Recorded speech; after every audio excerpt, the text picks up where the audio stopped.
আহা, এই তোমার আবার কষ্ট করে আর এক হাঁড়ি ভাত রান্না করার কি দরকার ছিল?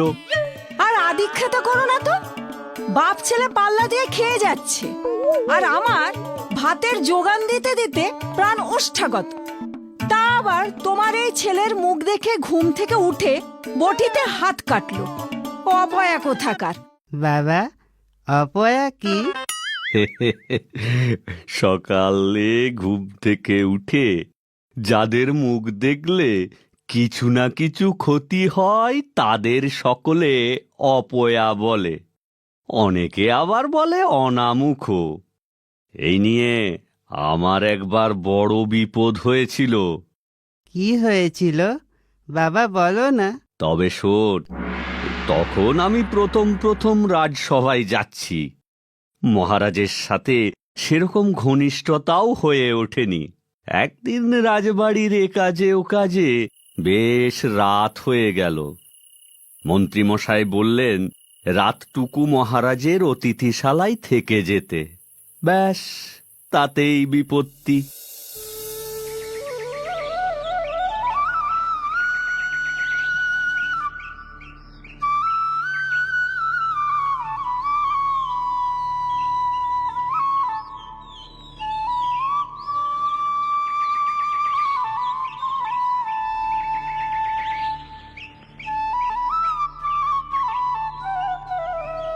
মহারাজের জয় হোক। সকাল সকাল আপনার দর্শন পেয়ে আমি ধন্য হলাম। সকালবেলা প্রথমে তোমার মতো রসিক লোকের মুখ দেখে দিন শুরু করলাম। আশা করি দিনটা ভালোই যাবে।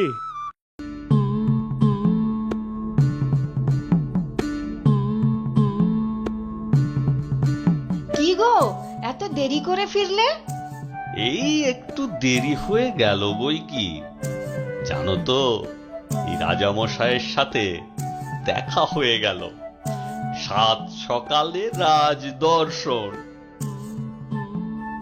আহা, দিনটা মনে হচ্ছে ভালোই যাবে। ও মা, বলো কি, রাজামশাইয়ের সাথে দেখা হলো? তা তিনি চিনতে পারলেন তোমাকে? আহা, কি যে বলো! এই কয়েকদিনের মধ্যেই আমি বেশ পরিচিত হয়ে গিয়েছি রাজসভায়। মনে হচ্ছে রাজামশায়ের আমাকে মনে ধরেছে। উঠতে বসতে শুধুই গোপাল গোপাল করেন। ঠাকুর ঠাকুর, রাজামশাইয়ের কৃপা দৃষ্টি থাকুক তোমার ওপর। আমাদের সংসারের একটু শ্রীবৃদ্ধি হোক। হবে হবে গিন্নি, সবই হবে। তোমার শাড়ি হবে, গয়না হবে। থাক থাক, তোমাকে আর স্বপ্ন দেখাতে হবে না। দুবেলা ডাল ভাত জুটলেই আমার ঢের। এখন যাও তো, বাজার করে আনো। একটু মাছ আনবে কিন্তু। আবার মাছ? এই যে বললে ডাল ভাত হলেই ঢের। ও বাবা গো, তুমি আমাকে কার হাতে তুলে দিয়ে গেলে গো? একটু মাছ ভাতও খেতে পাইনে গো। আরে থামো থামো, এই আমি যাচ্ছি মাছ আনতে। তুমি একটা কাজ করো, আমার বড় বড়শিটা দাও। দেখো কত বড় মাছ ধরে আনি। তারপর তুমিও খাবে আর তোমার বাপের বাড়িতেও পাঠাবে। এই খবরদার, বাপের বাড়ি তুলবে না। আমার বাপের বাড়ির লোকের দায় পড়েছে তোমার ধরা মাছ খেতে। আমাদের বাপের বাড়িতে কটা পুকুর তা তুমি জানো? তা জেনে আর লাভ কি? তোমার বাপ তো আর সেই পুকুর আমার নামে করে দেবেন না। হে বাবা গো, দেখো তোমার জামাইয়ের শুধু তোমার জমি জমার দিকেই নজর। আহা, আবার শুরু করলে। তুমি একটা কাজ করো, একটা বড় কড়াইয়ে তেল গরম করো আর আমি একটা পেল্লায় মাছ ধরে আনছি। হ্যাঁ তাই যাও, তবে মাছ আনতে না পারলে আজ আর ঘরে ঢুকতে দেব না।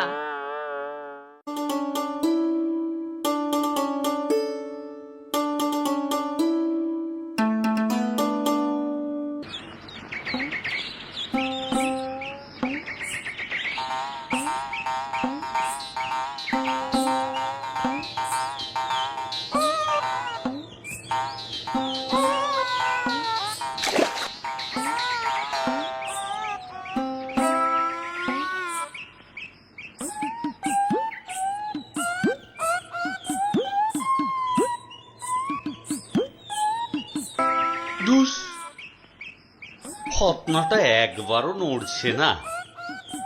মাছগুলো সব গেল কোথায়? আমার মাছ নিতে না পারলে আজ আর খাওয়াও হবে না। আমার তো এখনই কেমন বেশ খিদে খিদে পাচ্ছে।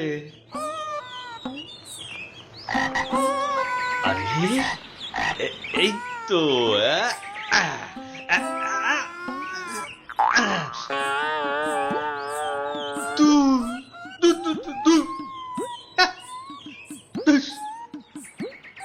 এতক্ষণ বসে থেকে উঠলো কিনা ছেঁড়া জুতো।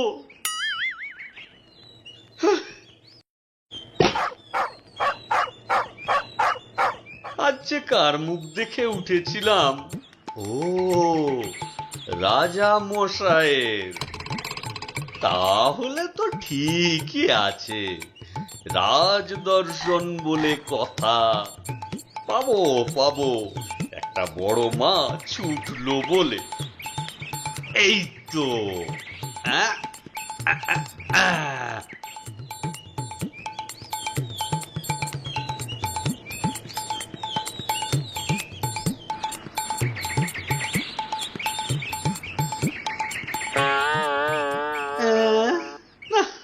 আজ কপালটাই খারাপ, অনেক দেরি হয়ে গেল। এবার কি করি? গিন্নির কাছে তো মুখ দেখানোর জোর রইল না। এই তো মাথায় এসেছে।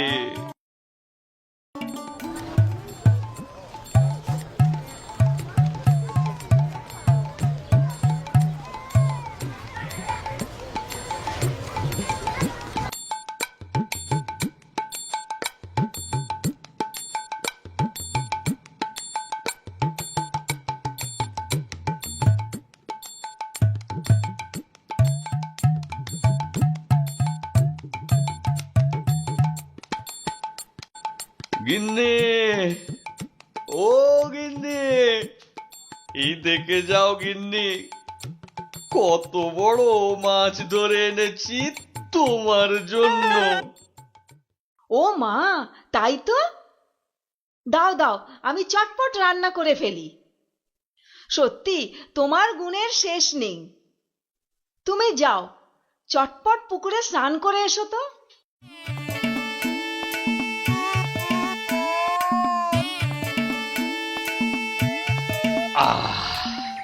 অনেক দিন পরে খাবো আজ মাছ ভাজা, মাছের ঝোল, মাছের কালিয়া।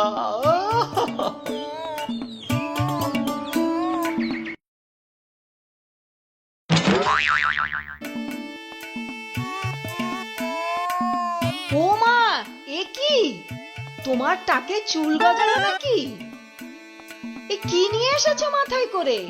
ওই কোথায়?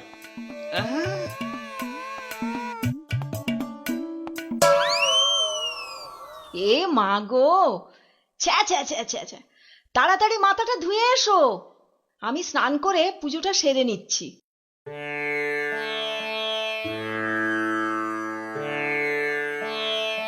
ওহে, বেশ ভালো করে দাড়িটা কাটো দেখি।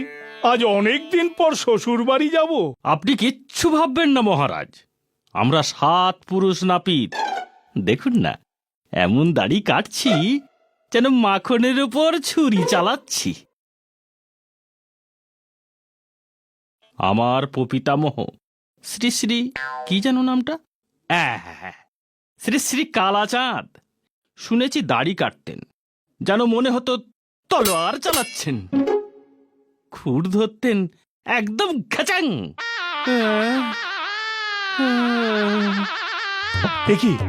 এ কি করলে? আহ আহ প্রহরী, প্রহরী!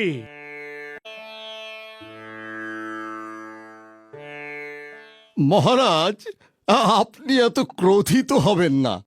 যান, আপনি গিন্নিমাকে নিয়ে শ্বশুর বাড়ি যান। না না, এ হয় না মন্ত্রী মশাই। এরকম কাটা দাগ নিয়ে আমি শ্বশুর বাড়িতে মুখ দেখাবো কি করে?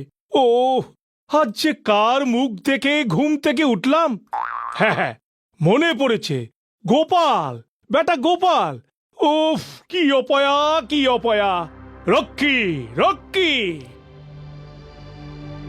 আজ্ঞা করুন মহারাজ। এক্ষুনি যাও, গোপালকে ধরে এনে শুলে চড়াও। মহারাজ, এ আপনি কি বলছেন? এই সামান্য কারণে আপনি গোপালকে শুলে চড়াবেন? হ্যাঁ, আপনি একটু ধৈর্য ধরে বিচার করুন মহারাজ।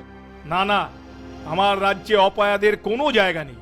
আজ আমার ক্ষতি হলো, কাল হয়তো অন্য কারোর বড় ক্ষতি হয়ে যাবে।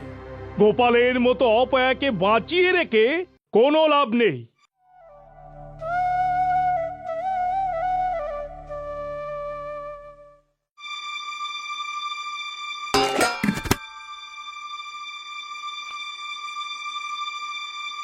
ও মা, এ কি হলো? এ তো মহা অমঙ্গল। নিশ্চয় খারাপ কিছু ঘটবে। ও গো, কি হবে গো? ঠাকুর, ঠাকুর! আর নতুন করে কি খারাপ হবে? সকাল থেকেই তো একটার পর একটা ঘটে যাচ্ছে। তুমি আমাকে দুটো ভাত দাও তো, খিদেতে পেট চোঁচো করছে। যাও, বসো গিয়ে। তোমার তো শুধু খাওয়া আর খাওয়া। বাবা, এ মাছের মুড়োটা দিও কিন্তু। ও হো, গিন্নি, তোমার হাতের রান্না একেবারে অমৃত। খেয়ে খেয়ে পেটে চর্বি জমে গেল। ও মা, সত্যি বলছো? রান্না ভালো হয়েছে? তা মাছের মাথা চাইলে আর এখন খাচ্ছ না কেন? খাবো গিন্নি, খাবো।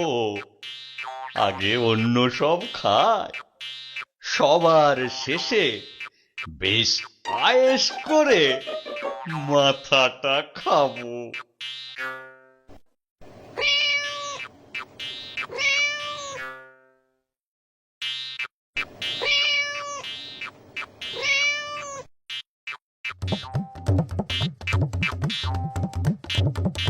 এই যা, হতচ্ছাড়া বিড়ালটা মাথা নিয়ে পালালো। সে কি গো, কি সর্বনাশা বেড়াল! আহা, তুমি ভালো খাও বলে কত স্বাদ করে ভাজলাম। মুখ পোড়া আহাম্মক কোথাকার!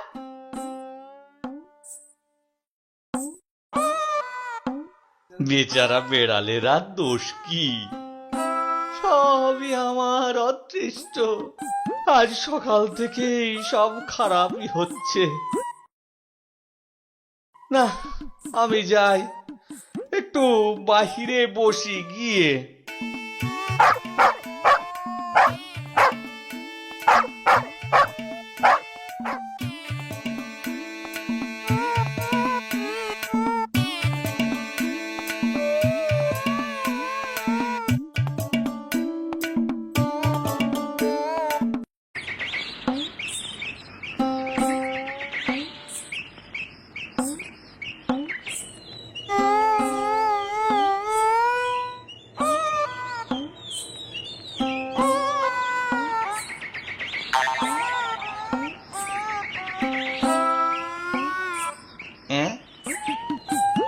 এ আবার কি?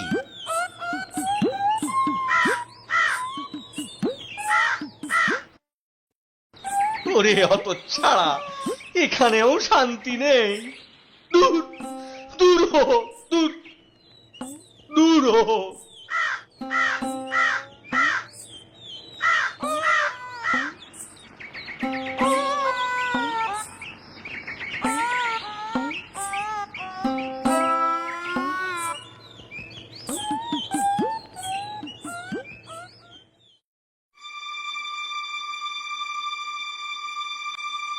মহারাজের আদেশ, তোমাকে এক্ষুনি শুলে চড়াতে হবে। তা আমার অপরাধটা কি মহারাজ জানিয়েছেন কিছু? হ্যাঁ, তুমি এক অপয়া। ভোরবেলা তোমার মুখদর্শন করে মহারাজের রক্তপাত হয়েছে, মহারাজের শ্বশুরবাড়ির যাত্রাভঙ্গ হয়েছে। তাই তোমার এই মৃত্যুদণ্ড। বুঝলাম। মহারাজ যখন বলেছেন তখন আমি নিশ্চয়ই শুলে চড়ব, কিন্তু তার আগে আমি একবার মহারাজের সাথে কথা বলতে চাই। তোমরা আমাকে রাজবাড়ি নিয়ে চলো।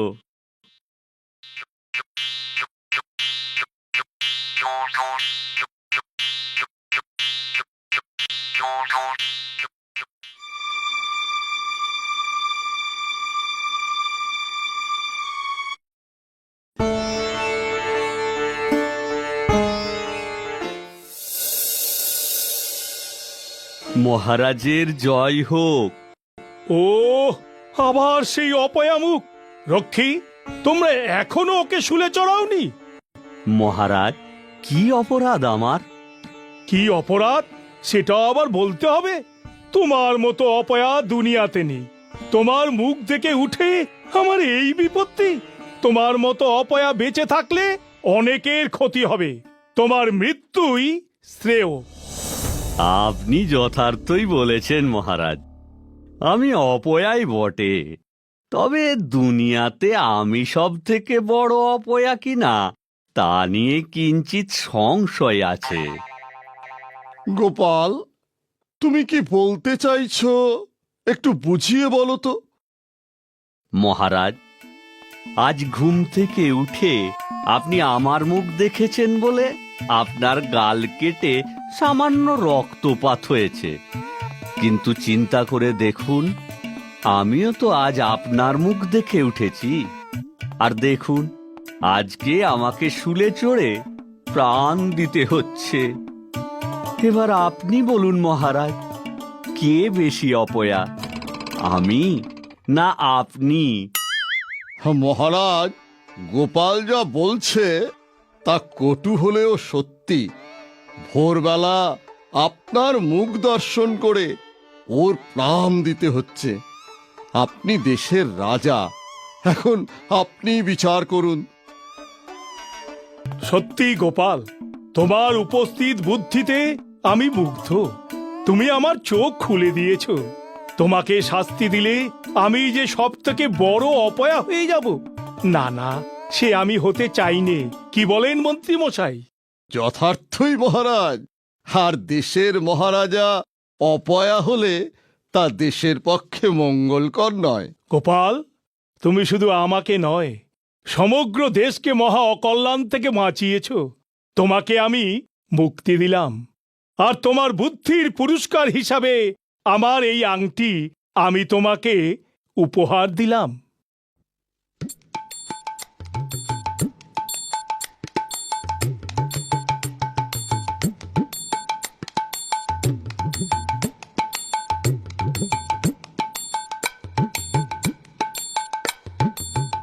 তাহলে বুঝলি এবার অপয়া কাকে বলে?